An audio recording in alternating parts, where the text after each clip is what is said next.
Muli po, magandang hapon sa ating lahat. Napakinggan mo yung greetings ni Tantan. Umaga. Hapon na po kasi, akala niyo umaga kasi alas 4 sila nag-iwain ng natulog. Nabanggit ka kanina umaga kasi sa umaga ang service doon. Pero grazie Dio, huwag niyo akong tutulugan kasi pare-pares tayong pagod. Pare-pares tayong kuya. Sabi ko rin, sabi ni Daisy kanina, yung testimony niya, yung preparasyon, stresante, maging mga raganse, yung preparasyon, stresante, nakakapagod. Maging sa akin, stresante rin yung pag-aasikaso ng programa, tapos yung pag-aaral, stresante rin, pero grazie Dio. Kumbaga naririto tayo, siya yung nagbibigay ng lakas para mapaglingkuran siya. Kasi nga, kumbaga nagagawa lang naman natin ito sa tulong ng biyaya na nagkakalap natin, Panginoon. At kapag nakikita mo nga na yung bawat body of Christ ay kumikilos para sa glory niya, kumbaga yun yung lalo pang nagbibigay sa iyo ng encouragement na gamitin natin yung buhay natin para sa ating Panginoon. Alora, ang ating pag-aaralan sa araw nito, manggagaling sa aklat ng Philippians chapter 1 verse 19 to 26. Ang sabi niya rito sa New King James Version, "For I know that this will turn out for my deliverance through your prayer and the supply of the Spirit of Jesus Christ, according to my earnest expectation and hope that in nothing I shall be ashamed, but with all boldness, as always, so now also Christ will be magnified in my body, whether by life or by death. For to me, to live is Christ, and to die is gain. But if I live on in the flesh, this will mean fruit from my labor. Yet what I shall choose, I cannot tell." Verse 23, "For I am hard-pressed between the two, having a desire to depart and be with Christ, which is far better. Nevertheless, to remain in the flesh is more needful for you.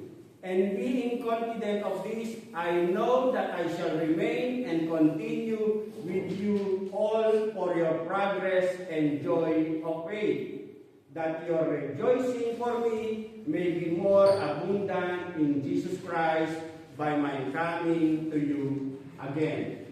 Ang mensahe ng Panginoon sa hapong ito ay may titulong "A Wholehearted Confidence in God." Ang buong pusong pagtitiwala sa Diyos. At bago po tayo magpatuloy, manalangin po muna tayo. Minsan pa, Ama, purihin ka, dakilain ka, sambahin ka, O Diyos, sa Espiritu at katotohanan. Lord God, Ikaw po ang buhay na Diyos. Ikaw ang Diyos na hindi nagbabago. Nananatili ka sa iyong mga katangian. Ikaw po ang Diyos na nagpakilala kay Abraham, Isaac at Jacob, at patuloy na nagpapakilala sa bawat isa sa aming Panginoon. Salamat po, Ama, sa iyong napakayamang biyaya. Salamat po, O Diyos, sa patuloy mong pagkilos sa aming mga buhay.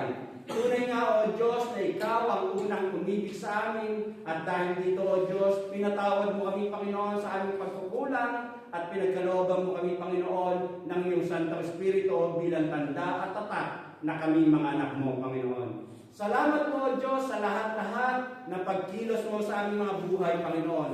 Na tunay nga, Ikaw po, O Diyos, ang siyang patuloy na nagpapakilala sa amin, at tunay nga na Ikaw po ang may hawak sa aming Panginoon. At minsan pa, Ama, sa oras nito, sa unang linggo ng 2025, salamat po, O Diyos, at kami nagkatipon, nagkasama-sama. Binigyan mo, O Diyos, kami ng pribileyo ng fellowship sa araw nito, Panginoon. Salamat po sa buhay na pinagkaloob mo sa mga sandali ito. Salamat po sa lumipas, Panginoon, na taon ng 2025, 2024, Panginoon, at sa bagong taon ito, O Diyos, ng 2025, Panginoon. Salamat po, O Diyos, sapagkat tunay nga na patuloy kang naririto sa bawat buhay ng bawat isa, patuloy mong ipinaunawa sa amin na wala po kaming magagawa kung kami hiwalay sa iyo, Panginoon. At minsan pa, patuloy po namin kinikilala na tunay nga, napakarami ng biyayang ibinibigay mo, Panginoon. Pero may mga sandali pa rin na kami napopall short, Panginoon. Kaya ang dalangin ko, O Diyos, patawad po, sapagkat hindi po nalilingid ang mga bagay na ito. Alam mo, ang laman ng aming puso, ng aming isipan, kaya nga po sa mga oras sandali na kami nagkukulang, naiisip man, nasasabi, nagagawa, ang dalangin ko nga po, O Diyos, kami inyong patawarin, upang nasa kayo wala akong maging hadlang, Panginoon, sa aming pag-aaral sa mga sandali nito, O Diyos. Patuloy mo nga pong buksan ang aming puso't isipan upang nang sa gayon tunay nga na patuloy ka mangungusap sa amin at tanggapin po namin, Panginoon, ang katotohanan na nais mong ipaalala sa mga sandali ito. At minsan pa man, dalangin mo nga po, Diyos, na sa kabuuan po ng mensahe, ikaw lang po ang siyang patuloy na may tataas. Ito po, Diyos, ang aking isang dalangin na may pasasalamat. In Jesus' name I pray. Amen. At dito nga sa ating pag-aaralan, a wholehearted confidence in God. Kumbaga, unang linggo ng 2025, salamat sa biyaya ng Diyos.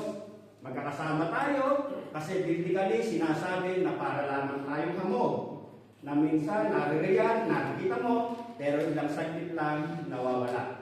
Pero sa biyaya ng Diyos, naririto tayo, nagkakasama-sama, magkakasama, binigyan tayo ng fellowship, at naririto tayo patuloy nag-aaral ng mga salita niya. Ang sabi sa Ecclesiastes chapter 2, verse 11, ang sabi nga niya rito, "Yet when I surveyed all that my hands had done, and what I had told to achieve, everything was meaningless. At chasing after the wind, nothing was gained under the sun." Ang sabi niya sa mabuting balita sa Tagalog, inisip kong mabuti ang mga ginawa ko. Kumbaga, ang nagsasalita rito, si Solomon. Ang sabi niya, inisip kong mabuti ang mga ginawa ko. Ang hirap na aking pinuhunan, nakita ko ang lahat ay pawang walang kabuluhan, nauwi lamang sa wala. Kumbaga, nothing was gained under the sun. Na si Solomon, isa siyang Bible character, at itong mga talatang ito, nasa sa Biblia yan, ibig sabihin, inspired siya, salita siya ng Diyos. Si Solomon, kumbaga lahat ay kanyang napakinabangan. Nabuhay siya ng karangyaan, all luxuries, pleasures of life. Lahat ng sarap ng buhay, nasa kanya, naranasan niya. Kumbaga, lahat ng pakinabang sa mundo ito, isinapamuhay niya. Ginaray niya, ika nga. Pero ang sabi niya, kumbaga, baliwala rin lang ang lahat na ito. Kahit meron siyang lahat ng karangyaan, hindi ito nagbigay ng satisfaction sa kanya. Nothing was gained under the sun. Ang sabi niya, wala rin lahat kahit anong sarap ng buhay ang aking isinapamuhay dito sa mundong ito. Yun ang sabi ni Solomon. Ngayon, si Apostol Pablo na siyang sumulat itong ating pinag-aaralan sa sandali ito, kumbaga, si Apostol Pablo, kumbaga, ginamit niya ang buhay niya sa paglilingkod, kumbaga, sa paglilingkod sa ating Panginoong sa Kristo, nakulong siya, naparusahan sa lahat ng hirap, kanyang naranasan sa kanyang paglilingkod. Pero, ang sabi niya, kumbaga, makikita natin na naging may kagalakan siya at nagkaroon ng alam niyo, may wala niya, may pakinabang yung kanyang buhay na ginanap dito sa mundong ito. Kumbaga, ang sabi nga doon sa verse 12 to 14 ng ating pinag-aaralan sa mga unang talata, "But I want you to know, brethren, that the things which happened to me actually turned out for the perseverance of the gospel." Kasi nga, alam natin na si Pablo, sa kanyang paglilingkod, nakulong siya sa mga sandaling ito. Kumbaga, sa kanyang pagkakakulong, hindi lang basta pagkakakulong, lahat ng hirap, sakit, pagdurusa, naranasan niya. Sa verse 13, "So that it has become evident to the whole palace guard and to all the rest that my chains are in Christ, and most of the brethren in the Lord have become confident by my chains are much more bold to speak the word without fear. Kumbaga, kahit siya'y naghirap, nakulong sa kanyang paglilingkod, kumbaga alam niya na mayroong positibong resulta yung nangyari sa kanya. At dito, kumbaga, naipatotoo niya sa mga palace guard, sa mga kapwa niya nakakulong, kung sino ang ating Panginoon sa Kristo.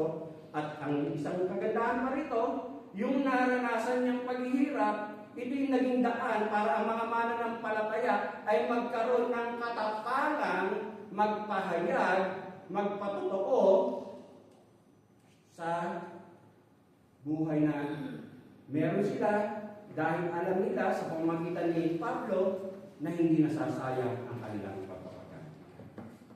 Ngayon sa ating pag-aaralan sa hapon ito, meron tayong 5 titingnan na pinapaalala ng Panginoon sa oras ito.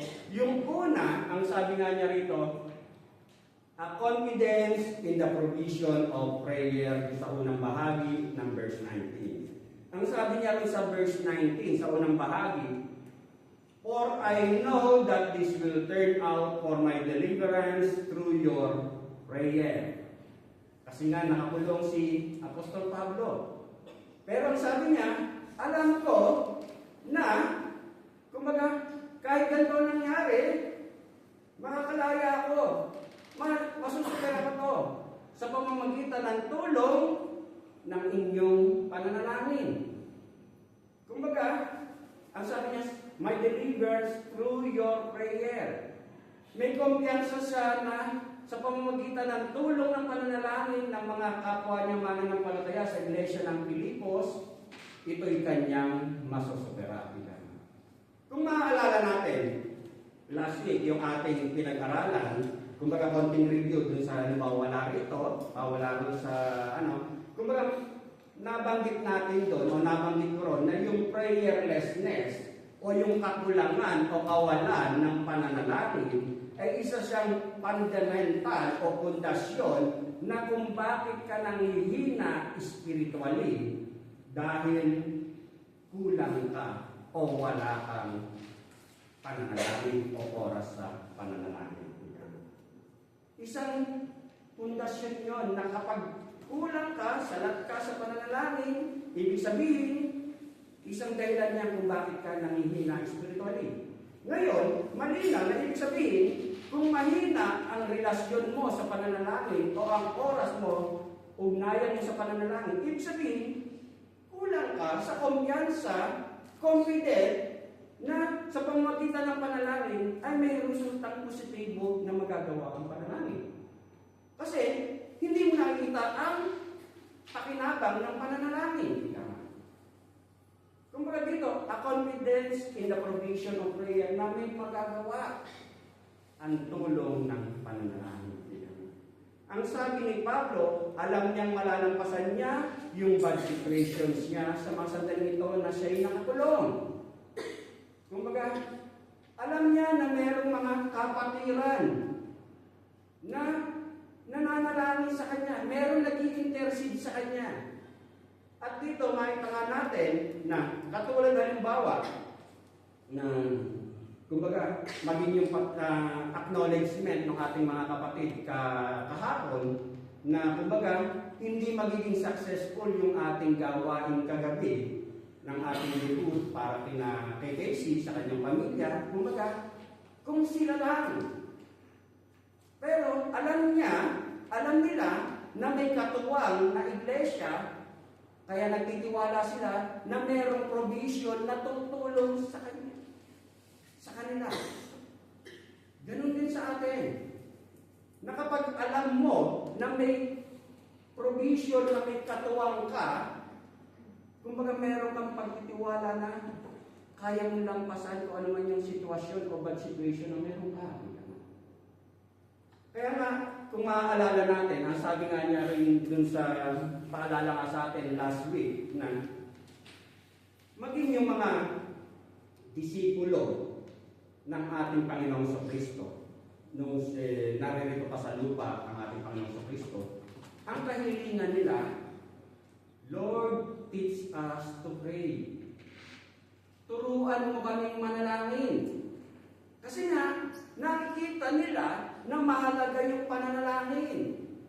May tutulong yung pananalangin. Kumbaga yun yung ipinaunawa. Na may tutulong, may provision magagawa ang pananalangin. Ngayon, ang sabi nga, bagong taon, buong puso nawa natin ipagkatiwala na makita natin yung provisions of prayer. Yung confidence na kung nagkulang tayo sa taong 2024 o nagkaroon tayo ng prayerlessness, ika nga hindi natin nagampanan ang ating pakikipag-ugnayan sa pananalangin, nawa ito yung magpaalala ng 2025, isang bagong taon, isang bagong simula, bagong pag-asa na simulan kung ano man yung ating kung saan tayo kulang. Ngayon, sa pangalawang punto na pinapaalala sa atin, ang sabi nga niya rito, confidence in the ability of the Holy Spirit to help. O ang kumpiyansa, kakayanan, at magagawa na sa tulong ng Santong Espiritu. And the supply of the Spirit of Jesus Christ, sa tulong ng Espiritu ni Hesus Kristo. Sa Ephesians chapter 1, verse 14, ang sabi nga niya rito, who is the pledge of our inheritance until the redemption of those who are God's possession to the praise of His glory. Ang Espiritu ang katibayan ng mga pangako ng Diyos. Kumaga, meron tayong katibayan. Ano yon? Ang Holy Spirit. Alam mo yon. Nung tanggapin mo ang ating Panginoong sa Kristo bilang personal Lord and Savior, alam mo na meron kang selyo. Ano yon? May katibayan ka? Sino? Ang Santong Espiritu. At ang sabi, ang Espiritu ang katibayan who is the pledge of our inheritance until the redemption of those who are God's possession. Sa ating mga hinirang, hanggang kamtan natin ang lubos na kaligtasan, purihin natin ang kanyang kadakilaan. Kumbaga, ipinaalala sa atin sa araw na ito, sa unang linggo ng taon ng 2025, God gave us the Holy Spirit to be victorious. Ibinigay ng Diyos ang Santong Espiritu na mapagtatagumpayan mo. Kung mapagtatagumpayan natin, anuman ang mga hamon ng buhay na ating kakaharapin. At dito nga, si Pablo, hindi maganda ang kanyang kalalagayan. He is in a bad situation. Sa kanyang paglilingkod, ito yung kanyang nararanasan. Pero alam niyang malalampasan niya yun. Kasi alam niya na merong tulong na makukuha mula sa Santong Espiritu ipinagkaloob sa kanya. Kaya nga dito, bagamat nakakulong si Apostol Pablo, hindi maganda ang kanyang kalalagayan, hindi maganda ang kanyang present state situation sa mga sandaling ito, alam niya na masusupera pa rin niya ito. Maging sa atin, ang pinapaalala sa atin na maaaring ang kalalagayan mo ngayon, hindi apostol, hindi totoo apostol, baka may mga lakiwang problema pa ng 2024, pagpasok mo ng 2025, daladala mo pa rin. Pero, ang pangako niya, masusupera mo yan sa tulong ng Santong Espiritu. Meron tayong kumpiyansa, meron tayong confidence, na meron tayong katuwang para masupera ang mga hamon ng buhay. Kaya nga lagi rin pinapaalala sa atin, doon sa Romans 8:28, na, and we know, alam natin, and we know, may kumpiyansa ka, may pagtitiwala ka, that all things work together for good to those who love God, to those who are called according to His purpose. Yung sa simula pa lang, and we know. Dapat alam mo, may pagtitiwala ka, may kumpiyansa ka, na anuman ang sitwasyon mo, pangit man yan, pero salita ng Diyos ang siyang nagsasabi, alam mo, may kumpiyansa ka, and we know, all things work together for good para maging apostol lahat. Hindi ako nagsasabi kasi hindi ko alam kung paano nangyayari yun eh. Hindi ko alam kung paano. Kasi tao rin lang ako eh. Pero salita ng Diyos ang nagsasabi, oo, pangit ang sitwasyon mo ngayon. Pangit ang sitwasyon mo ngayon. Pangit ang kalalagayan mo ngayon. Pero sabi ng Diyos, lahat yan magkakalakit-lakit, magkakaunay-unay para maging apostol yan.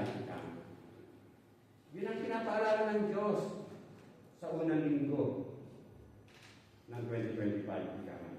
At dito, kapag alam mo yun, makakalma ka, matratrangkwila ka, may kagalakan ka. At yung kagalakan na yun, hindi yung basta makakantan dito sa mundo ito. Supernatural religion yun. Kumbaga, nanggagaling yun sa loob kasi galing yun sa Holy Spirit. He is the comforter. Kaya na kahit, katulad yung bawal yung testimony ng nangyari kina Sister Joy. Ikaw ba naman, ang ganda-ganda ng plano nyo, pupunta ka naman, layo-layo ng biyahe, 8 hours, alas 3 ng madaling araw kami umalis, tapos masisirahan kami sa autoestrada, naroon pa sa alanganing posto.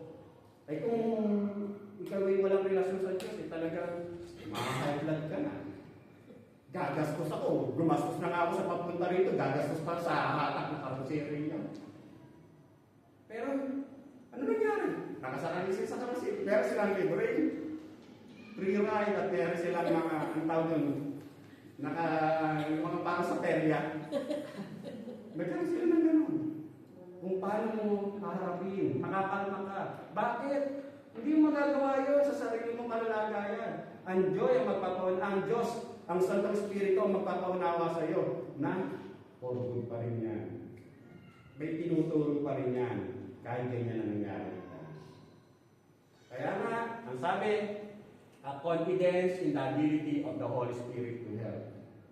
Merong Santong Espiritu na siyang tumutulong sa iyo, kumalma ka lang.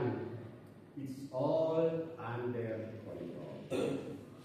Yung pangatlo na pinapaalala ng Panginoon sa oras nito, ang sabi nga niya ito, a confidence in God's empowerment.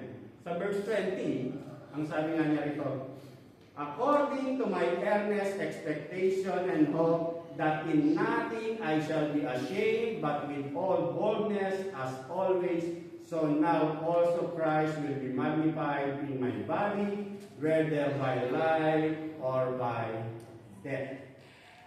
Ang aking pinakananais at inaasahan ay huwag akong magkulang sa aking tungkulin, kundi magkaroon ako ng lakas na loob sa lahat ng panahon upang sa mabuhay o sa mamatay, mabigyan ko ng karangalan si Kristo.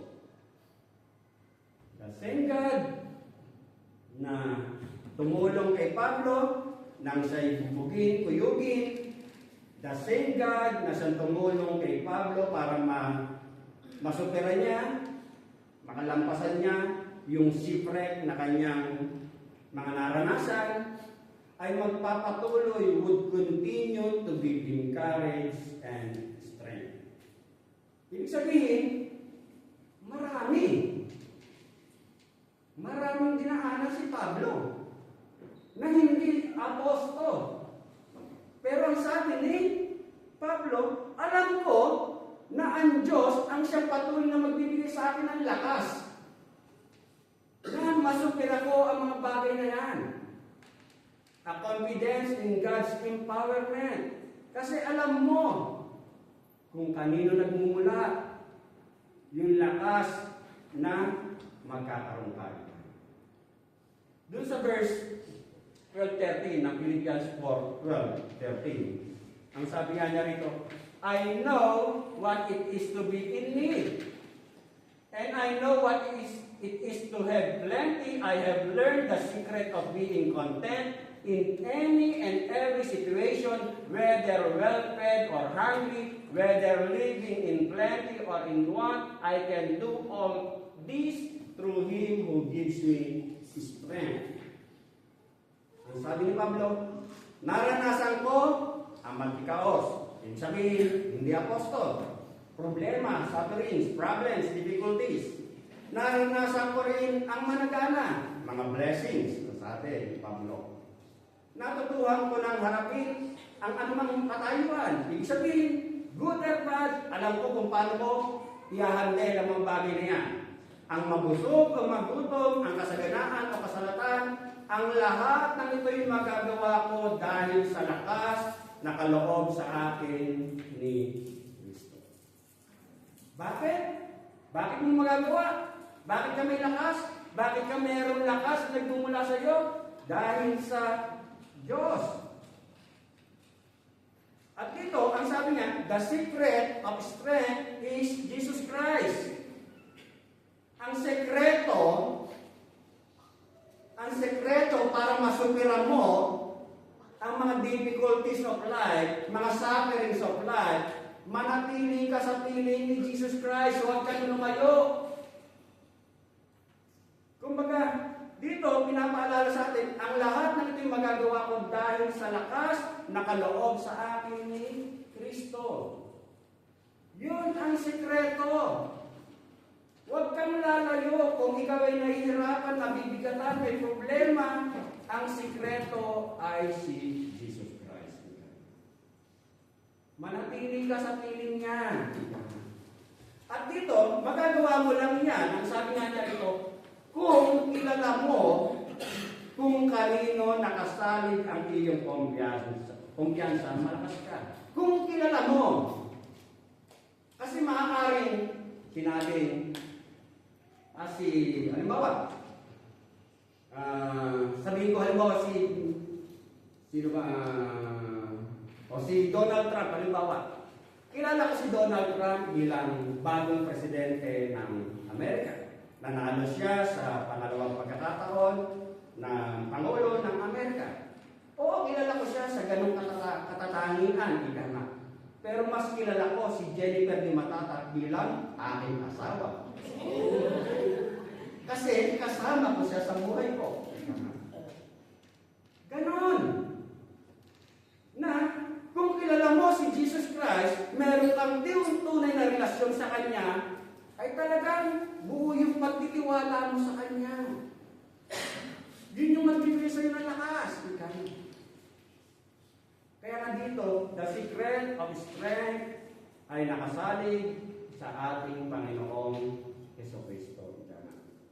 Sa ministry natin, sa sitwasyon natin, pagod, may sarap, may saya, may lungkot, may nakakainis, may kagalakan. Kumbaga, misto halo-halo.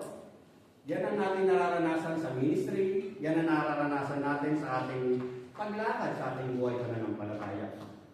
Kumbaga, pero kapag kilala mo ang Diyos na ating pinaglilingkuran, kumbaga, may lakas ka. Katulad kagabi.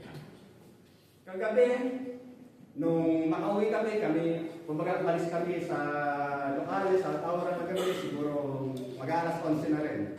Iniwan na namin doon si Sister Cathy at saka Sister Eileen. Ika nga. Mauna na raw kami kasi kumbaga inintay na lang nila yung babalik na sasakyan para sa kanila. Tapos, pagdating namin doon sa zona namin sa Rosalino Pilo, siyempre Sabato, puno ng sasakyan, wala kaming parkejo. Kumbaga, naiwan ako at si Sal para kami magabang ng parkejo, maghanap ng parkejo. Umakyat na yung pamilya ko. Ika na. Sa madaling salita, naiwan kami, nadagdagan pa yung pagod mo sa paghintay ng libreng parking. Kaya nung naglalakad na kami pakyat, third floor pa, pagod kami maglalakad. Sabi ni Sal, pagod. Ganun sa ating buhay, ika nga. Pagod, pagod, pagod. Pero pagdating mo sa taas, naroon yung mga ragazzi. Naroon yung mga ragazzi. Nag-iwahiwalay sila alas 3. Ibig sabihin, pagod sila, physically. Pero na-enjoy pa rin nila yung bawat isa, ika nga. Magagawa mo lang yun kasi nga, dahil sa alam mo ka-espiritu mo yung mga kasama mo, ika nga. Iba yung joy na binibigay niya, ika nga. Iba yung lakas na binibigay niya, ika nga. Kaya yung iba, sina Jairus, sina Jonas, alas 4 na umuwi. Maging si Celia, natulog. Alas 4 na rin kasi hindi rin makatulog kasi hinihintay na makauwi na yung mga ibang mga ragazzi. Akala ko nga nung ating yung sa message doon sa Facebook, naka-like siya doon sa Sunday worship sa Pampanga. Akala ko maagang gumising si Celia. Yung pa rin, hindi pa siya natutulog. Kapag alam mo yung pinanggagalingan ng lakas mo, iba. Iba. At dito nga makita natin na supernatural yung lakas na yan, hindi yan basta-basta nanggagaling kung saan-saan. Oo, pagod ka physically. Pero nasusuparan yun, nagkakaroon ka ng lakas kasi hindi yun sa sarili mo lakas eh. Galing yun sa Santong Espiritu, sa pamamagitan ng pagkakakilala mo kung sino yung pinaglilingkuran mo, kumbaga, nagagawa mo ika maging matatag sa hamon ng buhay. Sa ministry man yan, o sa mga pang-araw-araw nating sitwasyon sa ating buhay, pananampalataya. Yung pang-apat na pinapaalala ng Panginoon sa oras ito, ang sabi nga niya rito, a confidence that using our life for God is not in vain. For to me, to live is Christ, and to die is gain. At para sa akin, ang mabuhay ay para kay Kristo, ang mamatay ay pakinabang. Kaya minsan pa pinapaalala sa atin, it's the ultimate win-win situation. Wala kang lugi. Panalo ka, ika nga. Kumbaga, dito, Paul knew that death was not a defeat to the Christian. It is merely a graduation to glory. Kasi nga, nakakulong si Pablo sa kanyang pagsunod, sa paglilingkod, sa kanyang pagpapahayag ng salita ng Diyos. Ano man mangyari sa kanya? Mabuhay man siya, makalaya man siya, mamatay man siya, alam niya na ito lamang ay simula, pagtatapos, para siya'y mapunta sa kadakilaan. Kumbaga, pinapaunawa sa atin na a net gain for the Christian kung ano man yung mangyayari sa atin. Mamatay ka man, may tubo ka pa rin. May pakinabang ka pa rin, may guwanan niya ka pa rin, ika nga. Ano man ang resulta, katulad kay Pablo, nakakulong siya, na pwede siyang mamatay, parusahan siya ng death penalty, dahil sa kanyang pagsunod sa pagpapahayag ng salita ng Diyos, pero alam niya kung ano mang maging mangyari sa kanya, pakinabang pa rin para sa kanya. At dito, ang pinaunawa nga sa atin dito, na believers must have a strong confidence in God. Kung maging matatag, malakas, ang ating pagtitiwala, kumpiyansa sa ating Diyos, ika nga. Anumang sitwasyon, kumbaga, nakakulong o mamatay, makalaya, si Pablo, kumbaga, may pakinabang pa rin sa kanya. Kaya nga, may dalawang aspeto na nakikita kay Pablo rito na yung una, his death for the cause of Christ would glorify Jesus. Mamatay man si Pablo sa kanyang kalalagayan sa sitwasyon niya ito, okay lang kasi mapaparangalan pa rin niya ang ating Panginoon Diyos. Ang ating Panginoon sa Kristo. At dito, sinasabi rin na Yung pangalawa, to be in the immediate presence of the Lord. Kumbaga, makita natin na, kumbaga yung, kapag mamatay man siya, may pakinabang pa rin siya, kasi tapos na yung kanyang paghihirap sa mundong ito, kasi kasama na niya ang Panginoong Kristo. Walang lugi.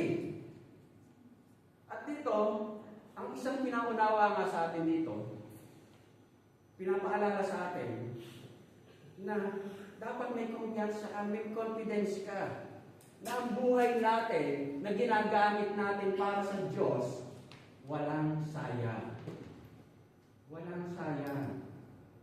Oo, nakakapagod siya physically. Totoo yan. Pero kapag kilala mo nga, yun ang sabi, mararanasan mo yan sa pagsunod at sa iyong habang dinedevelop mo yung relasyon mo sa Diyos, habang kinikilala mo siya, ika na. Kumbaga talagang nagkakaroon ka ng lakas, may kumpiyansa ka at alam mo na yung mga ginagawa mo, walang sayang. Kaya ngayong bagong taon ng 2025, ang paalala ng Diyos sa bawat isa sa atin, a wholehearted confidence in God. Yung pang-5 na paalala ng Diyos sa sandali ito, a confidence and acknowledgement of God's plan. Yung pagtitiwala, kumpiyansa, at pagkilala sa plano ng Diyos. Doon sa verse 22 hanggang 26, ang sabi nga niya rito, but if I live on in the flesh, this will mean fruit from my labor, yet what I shall choose I cannot tell, for I am hard-pressed between the two, having a desire to depart and be with Christ, which is far better. Nevertheless, to remain in the flesh is more needful for you, and being confident of this, I know that I shall remain and continue with you, all for your progress and joy of faith, that your rejoicing for me may be more abundant in Jesus Christ by my coming to you again. Paul was confident that God intended him to be fruitful. Alam ni Pablo, alam ni Paul, na ang nais ng Diyos ay maging mamunga siya. Anumang kalalagayan, anumang sitwasyon, mamunga siya. Kumbaga, pinaunawa sa atin na anuman yung mangyari kay Pablo, mamatay siya, may bunga pa rin kasi mapaparangalan pa rin ang ating Panginoon. Mabuhay siya, makalaya siya, mas marami pa rin siyang bunga na magagawa para sa glory ng ating Panginoon Kristo. Alam ni Pablo yun, At dito, kumbaga, ang pinapaalala nga sa atin dito, na anumang sitwasyon ng buhay natin, ang paunawa sa atin dito, na magkaroon tayo ng kumpiyansa, confidence, at pagkilala.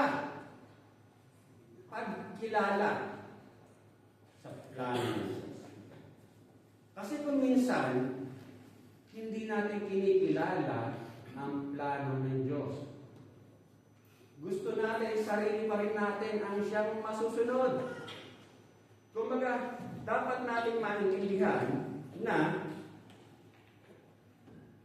ang plano ng Diyos, kung ito yung binibigay sa iyo, o ito yung binibigay sa Kanya, ito yung para sa iyo, ito yung para sa akin, ito yung para sa Kanya.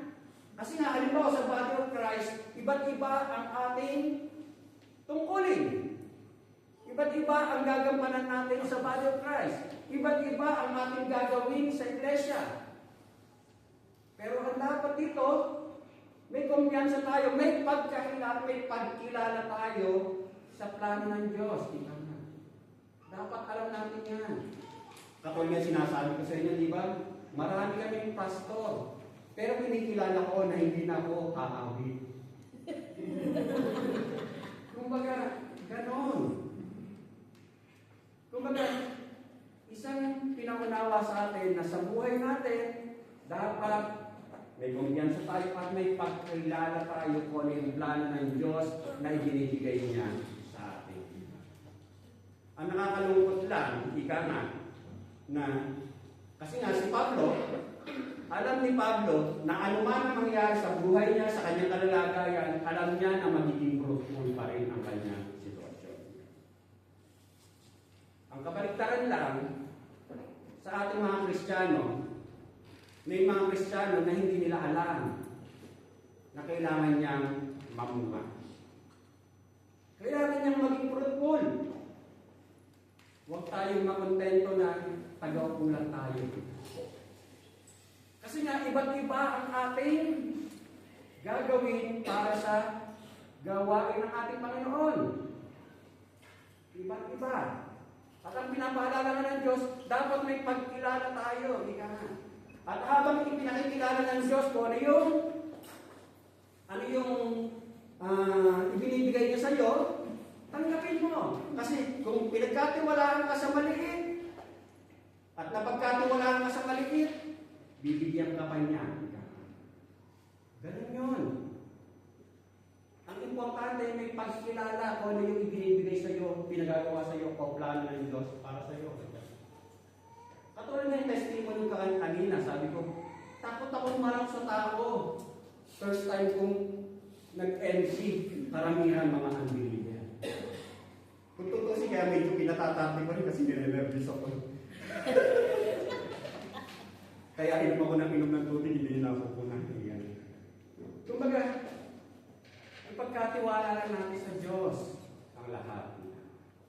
At dito, ang isang pinaunawa ng Diyos about isa sa atin, na si Pablo, alam ni Pablo na anumang mangyari sa sitwasyon niya, kinakailangan pa rin niyang mamunga para sa glory ng Diyos.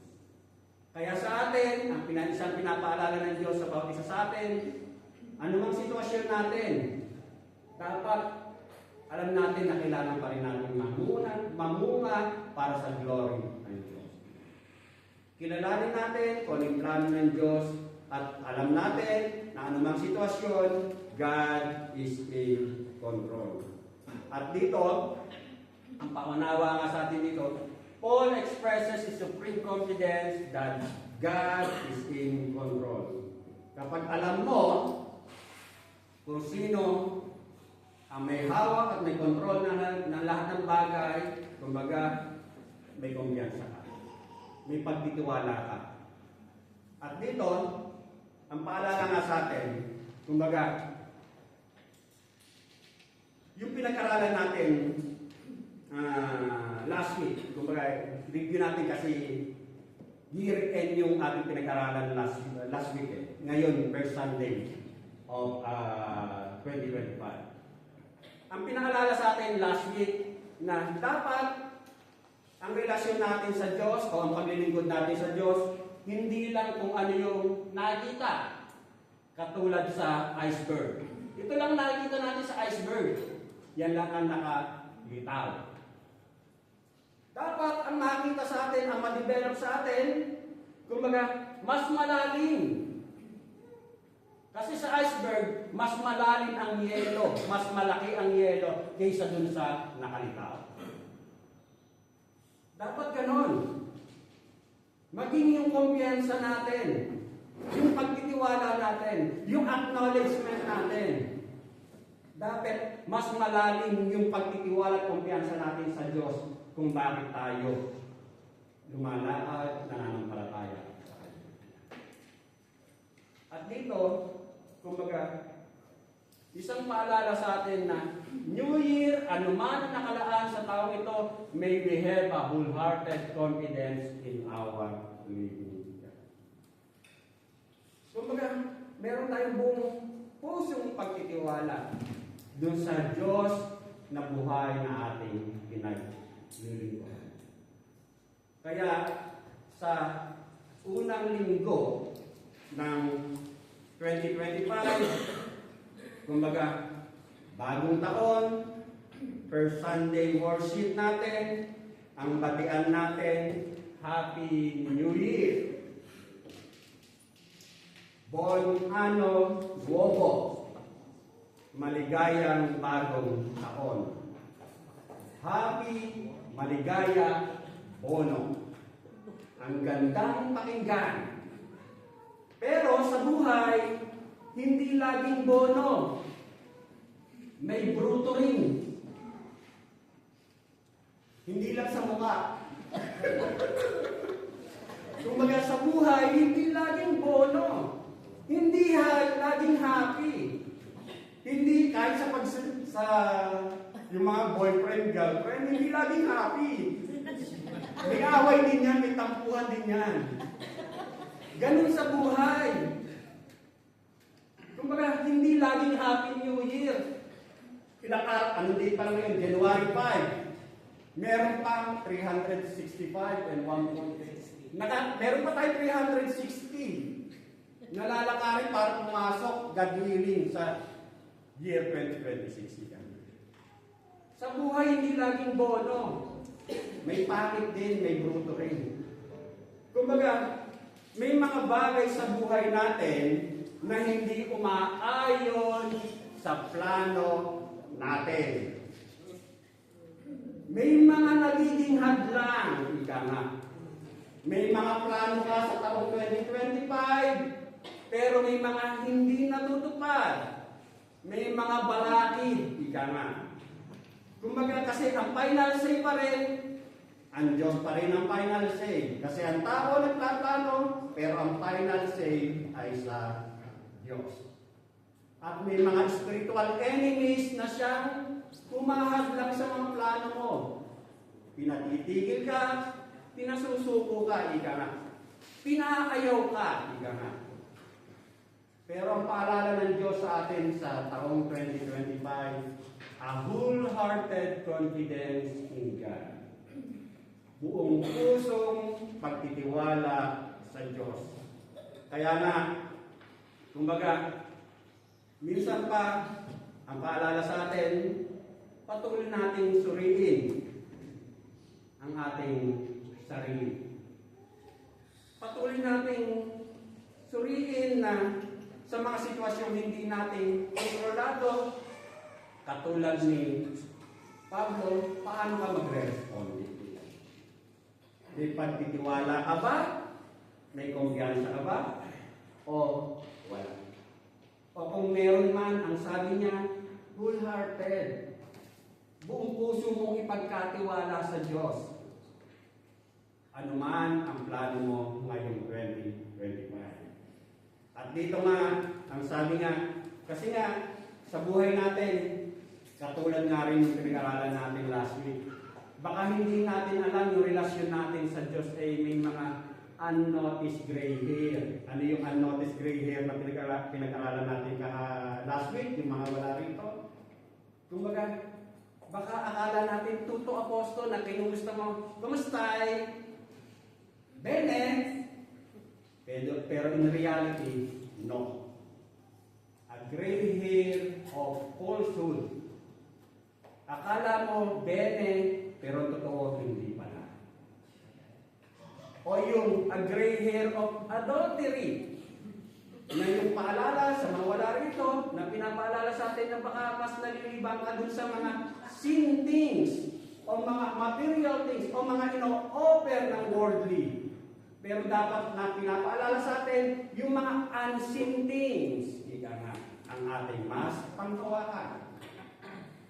At yung pinapaalala minsan pa, yung ating relasyon nga sa Diyos, at patuloy lang tayong magtiwala sa Diyos, na kailangan nating mamunga, huwag nating salungatin, kasi yung mga simpleng paglayo natin, kumbaga yung gray hair of rebellion. Hindi mo alam, sinusuway mo na pala ang nais ng Diyos sa buhay mo. Ikaw na ang gustong magpalakatuloy ng buhay mo, ayaw mo nang ipagkatiwala sa Diyos. Ang paalala ng Diyos sa unang araw, unang linggo ng 2025, a wholehearted confidence in God. Kaya minsan pa, sa Proverbs 3, 5 and 6, trust in the Lord with all thine heart, and lean not unto thine own understanding. In all thy ways acknowledge him, and he shall direct thy path. Patuloy lang natin, kilalanin, pagkatiwala, anumang plano natin sa taong ito. Manalangin tayo. Lord God, maraming salamat po, Diyos, sa oras nito na minsan pa ang mga salita mo, Panginoon, ang siyang nangungusap sa bawat isa sa amin. Patuloy mo kaming binibigyan, Panginoon, ng pagpapalang spiritual na aming kinakailangan, pagkain spiritual na aming kinakailangan upang patuloy kaming makalakad sa panibagong taon na ibinigay mo sa bawat isa sa amin, Panginoon. Salamat po, Diyos, sapagkat tunay nga na aming Diyos na pinaglilingkuran ay buhay. Katulad ng iyong mga salita ay buhay, Panginoon. Salamat po, Diyos, sa oras nito na tunay nga hindi lang po namin ito napag-aralan, bagkos patuloy na andalahin po, O Diyos, panghawakan po namin, gamitin po namin, isapamuhay po namin, i-apply po namin, Panginoon, ang mga katotohanan nito, O Diyos. Once na kami haharap sa mga hamon ng buhay, Panginoon. Tunay nga, O Diyos, na narito pa lang kami sa simula ng taon ng 2025. Tulad ng aming batian, Happy New Year, Panginoon. Pero sa aming paglakad, hindi laging happy, Panginoon. May bruto rin, Panginoon. Pero alam po namin na kung sino yung may hawak ng aming futuro, ikaw po yun, O Diyos. Kaya ang dalangin namin, Panginoon, patuloy po namin panghawakan ng mga paalala mo sapagkat ang lahat ng ito, O Diyos, ay amin ng mapagtatagumpayan sapagkat alam po namin kung sino yung may hawak ng aming future, Panginoon. Salamat po, Ama. Ito po, Diyos, ang aking samdalangin na may pasasalamat. In Jesus' name I pray. Amen. Patuloy po tayo